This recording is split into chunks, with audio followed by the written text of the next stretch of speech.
Welcome to master mind of GK. एक बार फिर से आप लोग का स्वागत है मास्टर माइंड ऑफ जीके में। फ्रेंड्स, आज इस वीडियो में जीके जीएस का टोटल 54 यानी 54 प्रश्न को देखेंगे जो काफ़ी महत्वपूर्ण है। और ये सभी प्रश्न है जो फ्रेंड्स आपका बिहार पुलिस फायरमैन और आपका उत्पाद पुलिस के लिए काफ़ी महत्वपूर्ण है, तो पूरा वीडियो जरूर देखिएगा। चलिए फ्रेंड्स, गेस करते चलिएगा। आज का पहला सवाल आप लोग के सामने है। वीडियो को लाइक नहीं किए हैं तो वीडियो को लाइक कर दें। आज का पहला सवाल है कि निम्न में से कौन सा कार्बन का प्राकृतिक सिंक नहीं है। गेस कीजिए इसका करेक्ट आंसर क्या होगा। तो इसका जो करेक्ट आंसर हो जाएगा फ्रेंड्स, ऑप्शन नंबर डी, विघटित तेल भंडार है जो आपका कार्बन का प्राकृतिक सिंक नहीं है।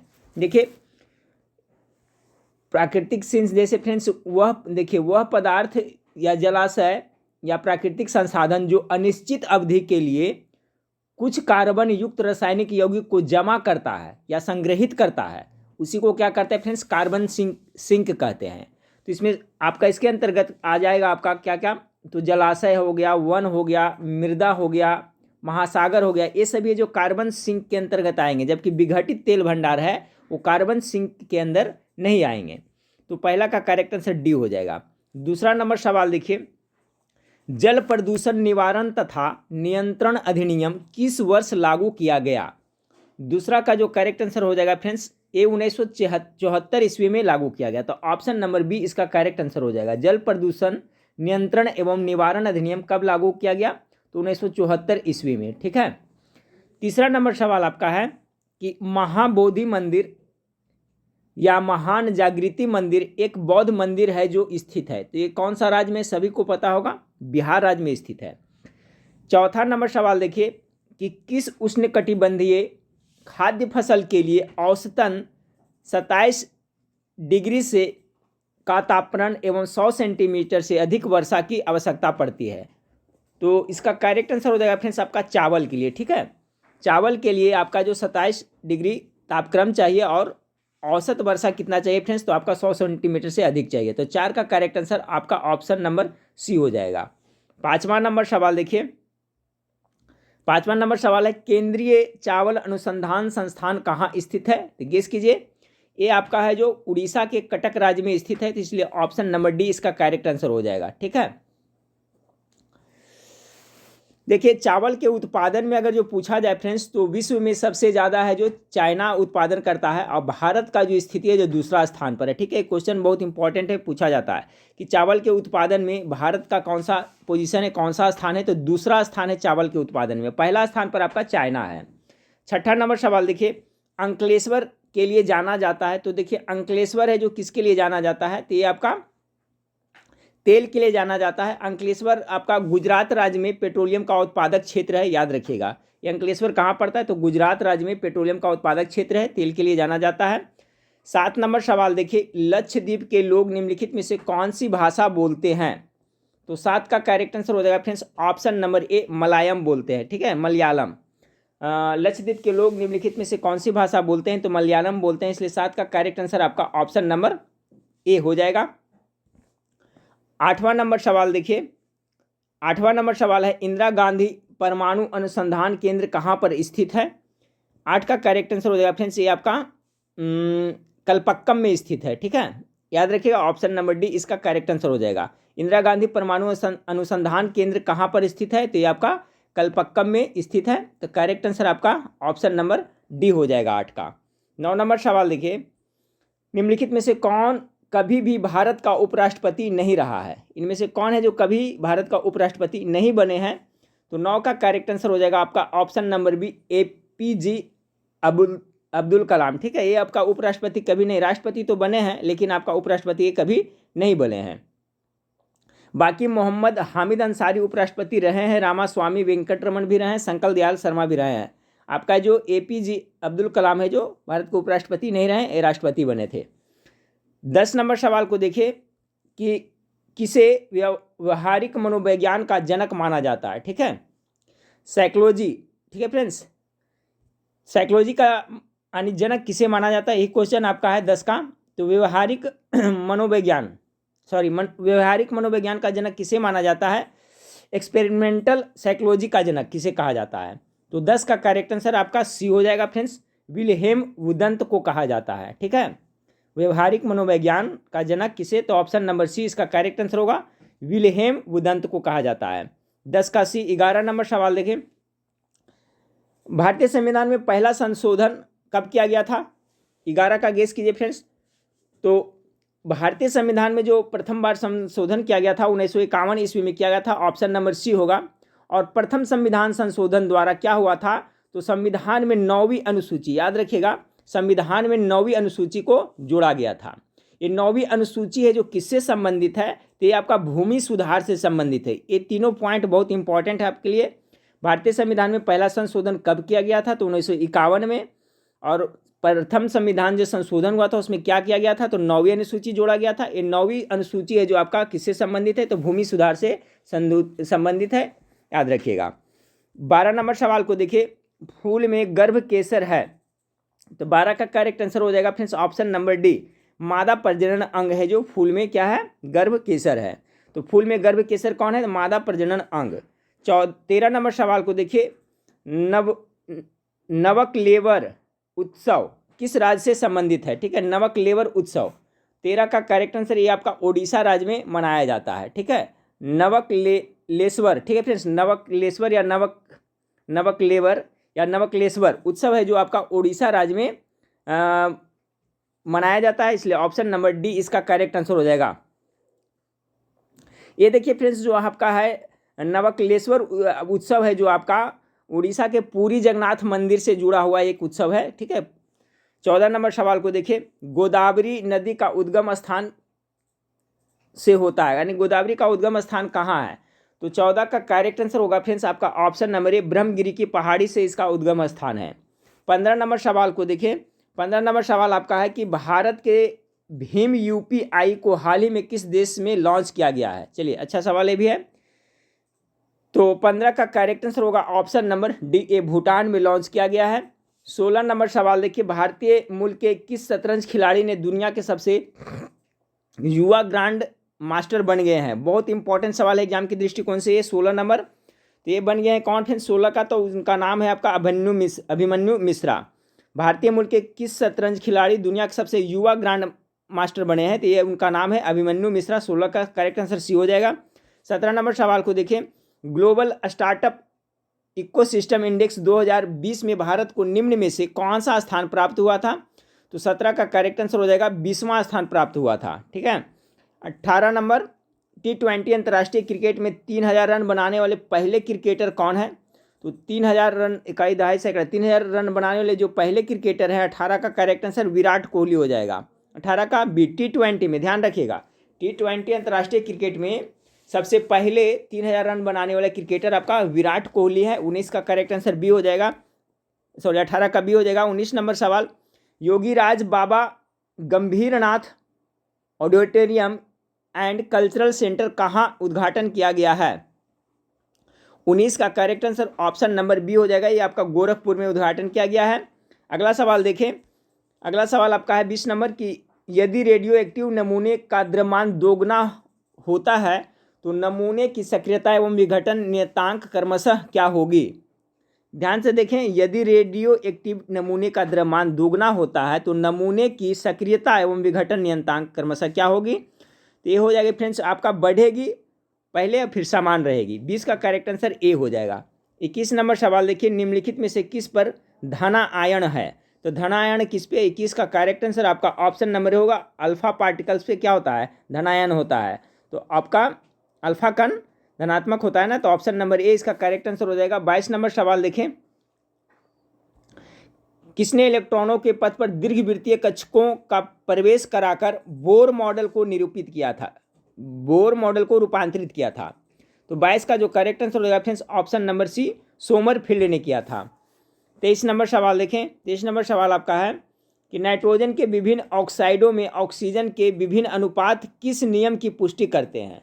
तो 23 का जो करेक्ट आंसर होगा ऑप्शन नंबर बी, गुणित अनुपात का नियम। नाइट्रोजन के विभिन्न ऑक्साइडों में ऑक्सीजन के विभिन्न अनुपात किस नियम को पुष्टि करता है? तो ऑप्शन नंबर बी इसका करेक्ट आंसर होगा। 24 नंबर सवाल देखिए, जायकवाड़ी परियोजना जो कि सबसे बड़ी सिंचाई परियोजना है किस नदी पर है? चलिए, जायकवाड़ी परियोजना पूछा जा रहा है फ्रेंड्स आपका किस नदी पे है? गेस कीजिए। ऑप्शन ए में गोदावरी, नर्मदा, कृष्णा या ताप्ती नदी पे। 24 का करेक्ट आंसर हो जाएगा फ्रेंड्स, ये जायकवाड़ी परियोजना है जो आपका गोदावरी नदी पर स्थित है और ये कहाँ पड़ता है, महाराष्ट्र में पड़ता है, ये भी याद रखिएगा, ठीक है। गोदावरी नदी पे महाराष्ट्र में जायकवाड़ी परियोजना है। 25 नंबर सबरी कार्तिक कौन है, ये सबरी कार्तिक है जो 25 का करेक्ट आंसर हो जाएगा, ऑप्शन नंबर ए होगा फ्रेंड्स, प्रसिद्ध भारतीय कराटे चैंपियन है। 26 नंबर सवाल को देखिए, डिब्रू साइखोवा, नामेरी और ओरंग नेशनल पार्क ये सभी किस राज्य में स्थित है। 26 का जो करेक्ट आंसर होगा ऑप्शन नंबर ए सभी असम में है, ठीक है। डिब्रू साइखोवा, नामेरी और ओरंग नेशनल पार्क असम राज्य में है। 27 नंबर भारतीय मुद्रा के नोट कहाँ मुद्रित किए जाते हैं, चलिए गेस कीजिए 27 का, तो ये नासिक में किए जाते हैं friends, option number C correct answer होगा। 28 नंबर माले किस देश की राजधानी है, तो मालदीव की राजधानी कहाँ है, माले है, इसलिए 28 का correct answer option number C हो जाएगा। 29 नंबर प्लेनेट 9 क्या है, प्लेनेट 9 क्या है 29 का, तो देखिए प्लेनेट 9 है जो बाहरी सौर प्रणाली में प्रस्तावित एक बड़ा बर्फीला ग्रह है, ऑप्शन नंबर डी इसका करेक्ट आंसर होगा। अच्छा सवाल है, प्लेनेट 9 क्या है, तो बाहरी और सौर प्रणाली में प्रस्तावित एक बड़ा बर्फीला ग्रह है। 30 नंबर मसाई मारा नेशनल रिजर्व कहाँ है, ये मसाई मारा नेशनल रिजर्व कहाँ है, 30 का करेक्ट आंसर होगा ऑप्शन नंबर बी हो जाएगा, ये केन्या देश में है। 31 नंबर सवाल को देखें, रिएक्टर पैमाने के बारे में निम्नलिखित में से क्या गलत है, तो देखिए इसे 1935 ईस्वी में चार्ल्स रिएक्टर और गुटेनबर्ग द्वारा विकसित किया गया था, ये तो सही है, याद करते चलिएगा। यह एक लघुगुणकीय पैमाना, ये भी सही है। इसे भूकंप मापी के उपयोग द्वारा नापा जाता है, रिएक्टर, ये भी सही है। रिएक्टर पैमाने पर 8-9 की तीव्रता का अर्थ है हल्का भूकंप, ये आपका गलत है। रिएक्टर पैमाना पे 8-9 की तीव्रता रहेगा फ्रेंड्स तो बहुत ज़्यादा हाई रहेगा, अगर 8-9 अगर उतना दिखाता है तो बहुत विध्वंसकारी होता है, ये आपका गलत है। इसमें कह रहा है कि हल्का कह रहा है, ठीक है, हल्का भूकंप नहीं, ये भारी भूकंप है। तो 31 का करेक्ट आंसर हो जाएगा फ्रेंड्स आपका ऑप्शन नंबर डी हो जाएगा, क्योंकि फ्रेंड्स अगर रिएक्टर पैमाना पर उसका अगर 8-9 की तीव्रता को दर्शाता है तो ये महाविनाशकारी भूकंप है, ठीक है, जो अत्यंत घातक होता है, तो यही गलत है आपका।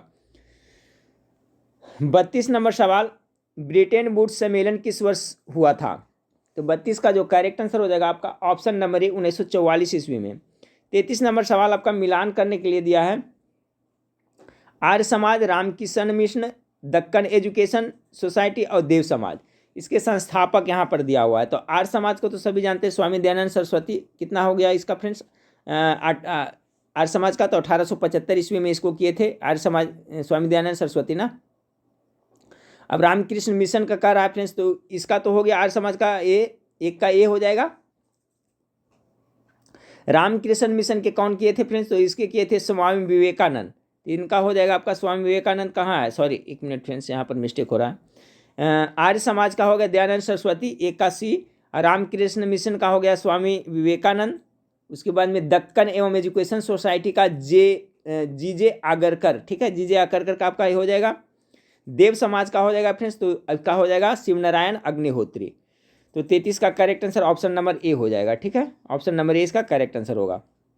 सभी याद रखिएगा फ्रेंड्स, पुनः एक बार रिपीट कर देता हूँ, आर्य समाज के संस्थापक कौन थे, तो स्वामी दयानंद सरस्वती, रामकृष्ण मिशन के स्वामी विवेकानंद, दक्कन एजुकेशन सोसाइटी के थे तो आपका जी आगरकर थे, देव समाज का शिवनारायण अग्निहोत्री। 34 नंबर सवाल, केटू पर चढ़ने वाले सबसे कम उम्र के पर्वतरोही कौन बने हैं। 34 नंबर सवाल देखिएगा,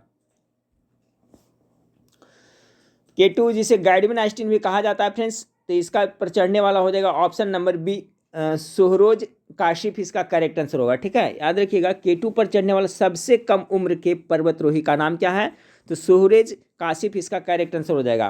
35 नंबर सवाल देखिए, ज्वालामुखी विस्फोट से किस देश में एक नया द्वीप बना है। 35 का correct answer option number C होगा, जापान में बना है, ठीक है। 36 नंबर, एक रिपोर्ट के अनुसार वित्त वर्ष 2021 में भारत में ई कॉमर्स कितने प्रतिशत बढ़ा है।